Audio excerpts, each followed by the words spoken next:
dans le prochain épisode de Demain nous appartient. Tandis qu'Alma est morte, Jules est de retour à 7. Renaud marque quant à lui son territoire. Attention, les paragraphes qui suivent contiennent des spoilers sur l'épisode de Demain nous appartient diffusé lundi soir sur TF1. Si vous ne voulez rien savoir, ne lisez pas ce qui suit. Lundi 27 mars dans Demain nous appartient. Alma est morte, le monstre d'Argenteuil a fait une nouvelle victime. Alma Guérin est morte. La police scientifique a été dépêchée sur place pour procéder au premier relevé. Georges a retrouvé une petite trace de sang sur le jean de la professeure d'anglais. Il s'agit de la signature du tueur qui les nargue car il n'est pas fiché. De son côté, Benjamin a été hospitalisé. Par précaution, Victoire l'informe qu'elle va le garder en observation. Peu après, Sarah se rend à son chevet. Bien qu'elle ait conscience que ce soit très délicat, la policière a besoin de son témoignage pour faire avancer l'enquête. Après lui avoir présenté ses condoléances, Sarah lui demande donc ce qu'il s'est passé. Les larmes aux yeux, Benjamin raconte qu'il a découvert Alma ligotée sur le canapé avant que le tueur ne l'assomme.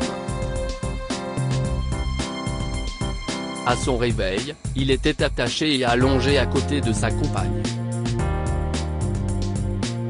À ce moment-là, Alma était encore en vie et ils se sont regardés une dernière fois sachant pertinemment ce qui allait se passer. Le tueur a alors posé son arme sur la nuque d'Alma puis l'a tuée sans que Benjamin ne puisse rien faire. Le monstre d'Argenteuil s'en est ensuite pris à lui mais son arme s'est enrayée. Si est-il arrivé de la femme de ménage qui l'a fait fuir? Au commissariat, le commandant Constant charge ses équipes de tout mettre en œuvre pour mettre la main sur le monstre d'Argenteuil. Georges l'informe quant à lui que la clé USB obtenue chez les Delcourt est un cadeau publicitaire qui a été offert lors d'une soirée de Noël au bar des Amis à Lille en 2020. Pour Martin, il est ainsi probable que le tueur vivait dans la région à cette période. Dans le même temps, Damien est de retour au poste après avoir passé quelques jours au Maroc avec sa compagne et apprend la mort d'Alma. En parallèle, Lisa pense qu'elle n'aurait jamais dû demander à être dessaisie de l'enquête. Cependant, Georges lui fait remarquer que cela n'aurait rien changé puis précise que ce n'est pas parce qu'elle a été victime du tueur qu'elle est responsable de ce qu'il a fait. Seulement, Lisa est bouleversée par la mort d'Alma et peine à comprendre pourquoi le meurtrier s'en est pris au couple. Georges révèle alors que la professeure d'anglais avait un fils et que c'est l'un de ses doudous qui a été posé sur le scène de crime. Par la suite, Georges se rend à l'hôpital Saint-Clair dans l'espoir que Benjamin se soit souvenu d'autre chose. Sur place, le médecin indique avoir des flashs et des images isolées qui reviennent. Il se souvient notamment d'une musique de dessin animé, du métal de l'arme et d'une cicatrice sur son torse. Tandis que Georges cherche à comprendre pourquoi le tueur s'en est pris à eux, Benjamin répond qu'ils avaient pour projet de faire un bébé. Au lycée, Chloé réunit les élèves pour leur annoncer la terrible nouvelle. L'occasion pour la proviseure d'Agnès Varda de rendre également hommage à cette enseignante hors du commun. Pour Jordan, c'est un choc et il peine à encaisser la nouvelle. Bien que peiné par la disparition d'Alma, l'adolescent pense surtout à sa mère pour qui cela va être très dur. Dans le même temps, Benoît confie à François et Chloé qu'il a vu quelqu'un de louche rôder près de chez leur collègue quelques heures avant sa mort. sur les conseils de Chloé, il va au commissariat où il fait croire à Nordine avoir vu un homme dans une grosse voiture noire devant le domicile d'Alma. Benoît explique ensuite combien il a peur d'être le prochain sur la liste du tueur. Compréhensif, Nordine lui conseille d'aller consulter un professionnel si ce sentiment de paranoïa venait à perdurer. Pendant ce temps, le commandant Constant remet Lisa sur l'enquête. Tandis qu'ils font le point, Damien indique que le sang relevé sur le jean d'Alma est le même que celui qui était présent sur Corinne Chassagne.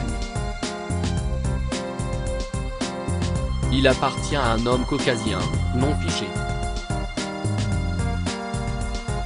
Désormais, il ne fait plus aucun doute que c'est le sang de l'assassin.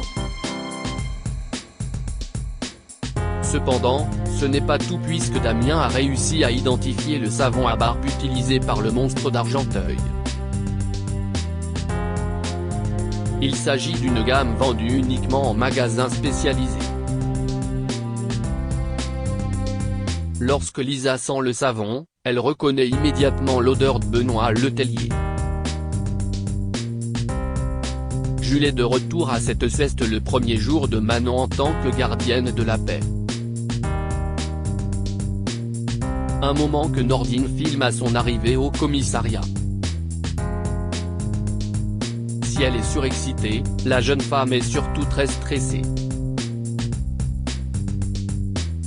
En effet, Manon n'a aucune envie d'être comparée à sa mère. Nordine lui fait alors comprendre que ce n'est pas un handicap puis lui conseille de se détendre. Pour fêter le recrutement de la fille Donier dans son équipe, Martin invite Manon et Nordine à déjeuner au restaurant. Néanmoins, leur projet est contrarié par l'arrivée surprise de Jules Corca. Tandis que Martin est heureux de le revoir, ce n'est pas vraiment le cas de Nordine. Comme il n'a aucun endroit où loger à Sète, Martin accepte d'héberger Jules quelques jours. En voyant Manon porter l'uniforme, ce dernier ne peut s'empêcher de la taquiner sur l'influence de Nordine dans son choix de carrière. Au moment où Nordine se déplace pour lui serrer la main, Jules fait mine de l'ignorer. Après qu'il a présenté ses excuses à Manon et Nordine, Martin annule leur déjeuner pour passer du temps avec Jules. Au cours du déjeuner, Martin questionne le jeune homme sur son séjour à Sète. Ayant terminé son stage en entreprise, Jules a décidé de venir dans la région pour voir ses amis. En réalité, il a surtout besoin de se changer les idées parce qu'il vient de rompre avec sa petite amie. Par la suite, Jules retrouve Gabriel. Heureux, Jules lui propose de se joindre à lui et Charlie pour aller boire un verre. Malheureusement, Gabriel décline car il a du travail. Lorsque Jules allume un joint, Gabriel le prie de l'éteindre car ils sont devant son lieu de travail. Renaud marque son territoire. Marianne relie le petit mot de Sébastien avec le sourire aux lèvres et c'est même le foulard qu'il lui a offert pour voir s'il lui va au teint.